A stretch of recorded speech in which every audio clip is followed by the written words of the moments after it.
Hello mga guys, magluluto po tayo ngayon ng fruit jam, yung langka jelly. Ayan, yung ingredients natin ay 1 kilong langka, 1 kilong brown sugar, tsaka 2 cups na tubig. Then magpainit tayo ng sa kawali guys, tubig. So ilagay natin yung 2 cups of water. Yan. Tapos ihalo natin yung brown sugar na 1 kilo.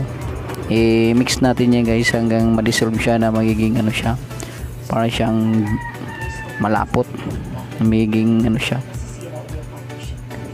So yan. Tapos halo-haluin lang natin para yung niya, asukal, ma-dissolve. Mas pag kumulo na yan guys, ilalagay natin mamaya yung langka. Yung langka guys, himahimayin nyo yun, tanggalan nyo ng buto para pag ilagay dyan ay malinis na siya at hindi na isama yung mga buto. Yan, i-dissolve lang natin yung guys yung brown sugar para maano na niya yung texture niya, para siya magiging malapot, magiging jam siya. Jackfruit jam, pwede siya yung natin sa guys, sa tinapay, pwede rin natin papakin.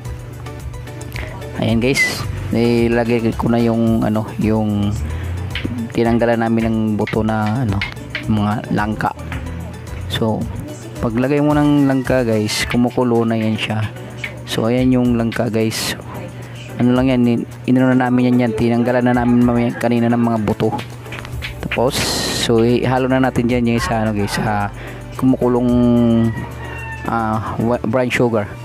Tapos hihintayin lang natin yan siya guys na maluto. So chance natin na ilutuin yan mga 1 hour. So 1 hour haluin mo lang siya para yung langka pare-parehas yung luto niya hanggat siya magiging sticky. So ayan guys, na mga ilang half hour na yan siya. Ayan na yung magiging niya. Tapos pagdating ng result niyan guys, 1 oras guys, ganito yung mangyayari niyan. Makikita mo na siyang malapot, tapos yung brown sugar niya is sticky na, yung langka naman is luto na yan. So ready to serve na yan guys, pwede na yan hanguin. Tapos yung magiging result niyan ay ganito. Yan, napakasarap niyang kainin guys, sarap na sa palaman yan. Ganun lang guys ang pagluto ng yung jackfruit, yung langka jelly. So hope may natutunan kayo guys. Don't forget to subscribe my YouTube channel, at kung bago pa lang sa channel ko, huwag mong kalimutan mag-click notification bell at mag-subscribe. Maraming salamat at God bless.